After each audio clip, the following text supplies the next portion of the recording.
You may be seated for just a moment.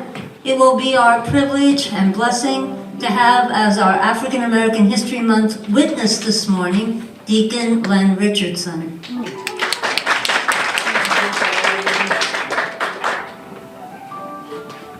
I think he was waiting in the back hoping I would forget, but I didn't forget. You read my mind.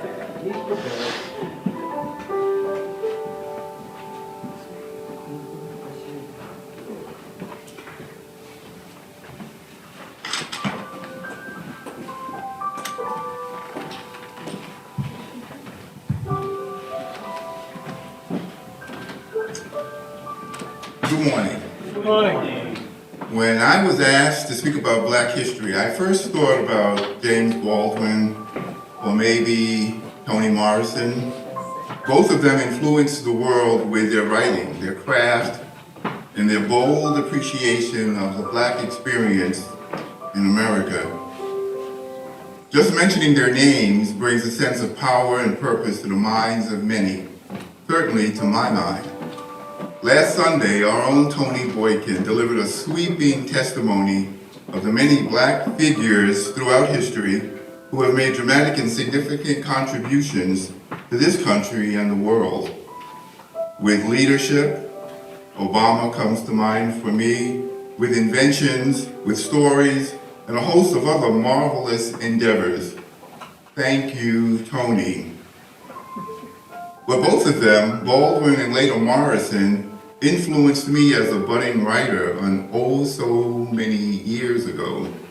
As I thought to prepare for this little talk today, I thought I might do something a little different. Offer up a little history around the Black experience a little closer to home, so to speak. A little closer to you and a lot closer to me. Something more personal about me. For nearly 4 decades, I've been involved in a little-known quiet wonder, a group called Other Countries. It is a Black gay writers group. I was one of the founding members back then, and I am still serving this group even today as its workshop moderator, as we make a push to reach a broader, wider, and younger community on social media. Right now, we are on Facebook, but we are thinking about Instagram and TikTok. I'd like to share with you today something I wrote about the pandemic. We all can remember those dark days at home of uncertainty and doubt, even panic, right? A friend of mine challenged his friends during the pandemic with the question of what we were doing with our time since everyone was sidelined at home during quarantine. Long lines at the one open supermarket, remember? Stocking up on toilet paper, right? That friend followed his challenge with the statement that Shakespeare wrote King Lear during the play. Gee, I accepted the challenge and decided to write something about other countries, the group I was a part of. It was called This Matter of Peer Reviews. I'd like to share that history with you today. Our history of other countries as a peer review collective is long, dating back to 1986, when Daniel Garrett gathered writers who were keen on discovering what Black gay literature could be. That big bang of desire and energy in 1986 launched a kind of renaissance for would-be Black and gay writers from all over the country and across the globe. We were hungry for literature that reflected our lives, lives being savaged by HIV/AIDS, on top of limitations we felt in society as a double minority. Garrett admired James Baldwin's novel, Another Country, and with a nod named his collective Other Countries. In 1988, he included an essay, The Importance of Difference, in our first published anthology, Black Gay Voices. Here is a copy of the book. And as some might be able to see, the cover with two black men in bed is rather provocative. By the way, we dedicated our journal to Richard Bruce Nugent, James Baldwin, and Bayard Rustin, all who had died the year before in 1987. Two of these notable figures we are showcasing here on our wall of fame behind me. In broad strokes, Garrett's essay discussed issues of black gay critical thinking, identity, self-value, marginality, legacy, agency, etc., in a peer review setting. We didn't fully realize the paths these baby steps were setting us on. We wanted to tell our stories. We wanted to write. And we felt we could come together, stumbling perhaps, with our mostly untested and untempered talents, and yet make a difference, leave a legacy. Other countries respected the circumstances and histories of the people who showed up week after week to our meetings at the Gay and Lesbian Center on 13th Street in Manhattan. Our backgrounds, talents, skills were as myriad as our faces. Some had already been published or knew about the rigors of writing, crafting, and publishing. Others were more green as budding artists and dreamers. Hopeful, I was scared, and very green. Other countries accepted all of us into the mix with the belief that together each of us could help another, learning from or teaching each other to appreciate what literary daring and excellence could be. We thought of ourselves as peers, companions of the fire, to borrow the play title from Ali Wadood, one of our late playwrights lost to AIDS. And that's what we did. We showed up. We wrote poems, essays, screenplays, short stories. We worked on chapters of novels in the making. We, all of us, were dreamers. Dreamers, though, more than a group, we morphed into a kind of movement. Perhaps it is fair to say now, some 38 years later, a vanguard with our cousins in GMAD, Gay Men of African Descent, a social and political club also flourishing at the center. Those days, prose, poetry, and politics flowed in our veins and spewed from our mouths and our pens, and we performed our plays, our poems at venues, our rhetoric in rallies, in pride parades, our arrival on display.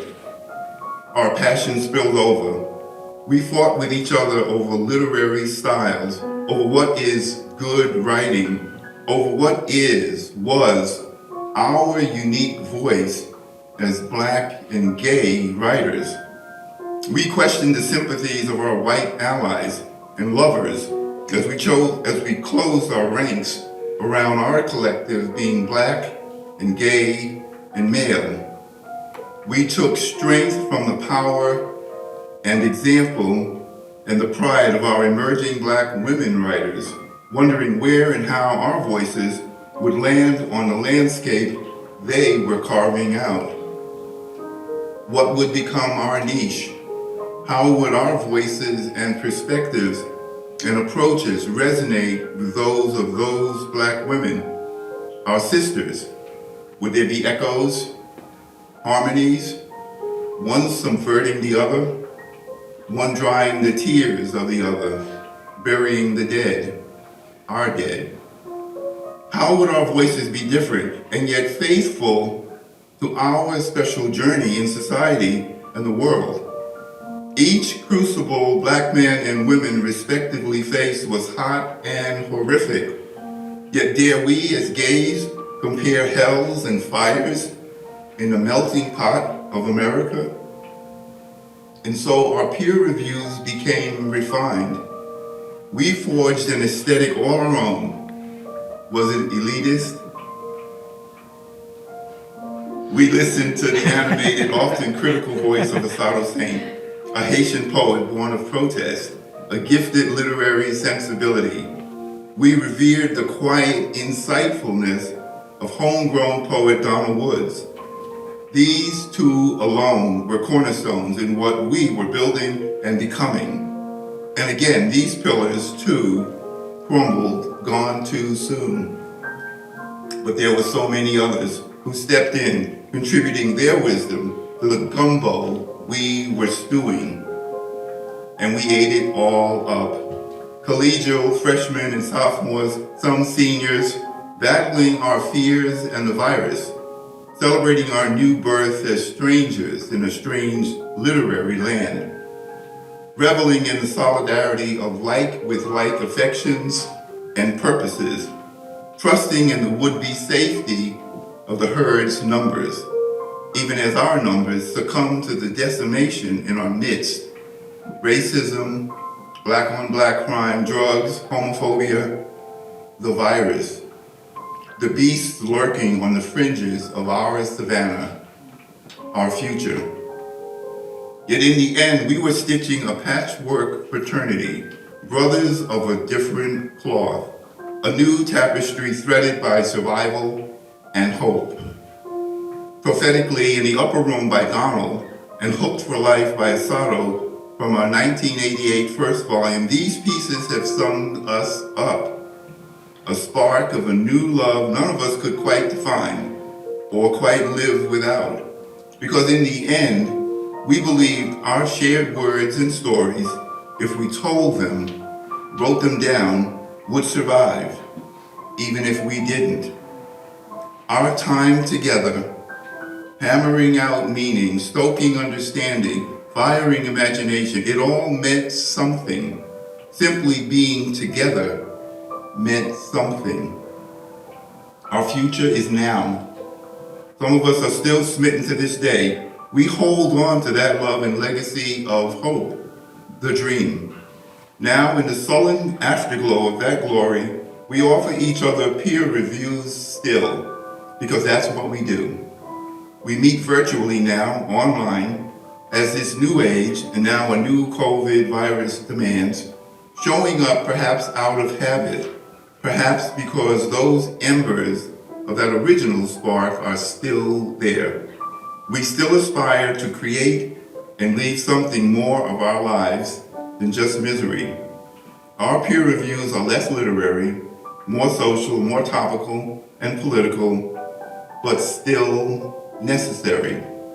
Perhaps because local George Floyd moments continue to threaten our global existence, ravage our collective consciousness as citizens of the world, as Black men and women, gays, lesbians, trans folk, Latinx, enlightened whites, as human beings, as woke people.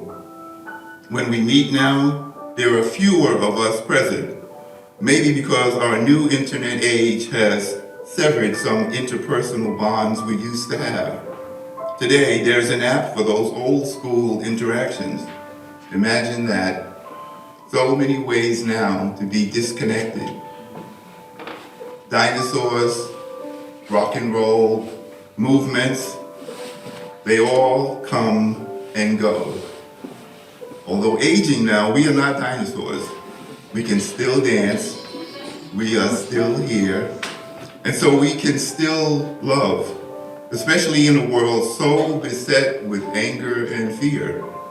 Our hope is in each other, with each other, perhaps in our less literary peer reviews. So be it. We still write about what is right in our lives and about what should be, sometimes, no matter. So be it. In this new age, we can still craft love week after week in the fighting and in the struggles that we survive. When we show up for each other, when we connect, whether it is on the page or the screen, no matter, as long as it lives stitched in the fabric of our hearts. Can you tell? I'm all a Twitter. That's why I write. Hashtag Sparks Don't Lie. Hashtag Scared No More. Hashtag peer reviews matter.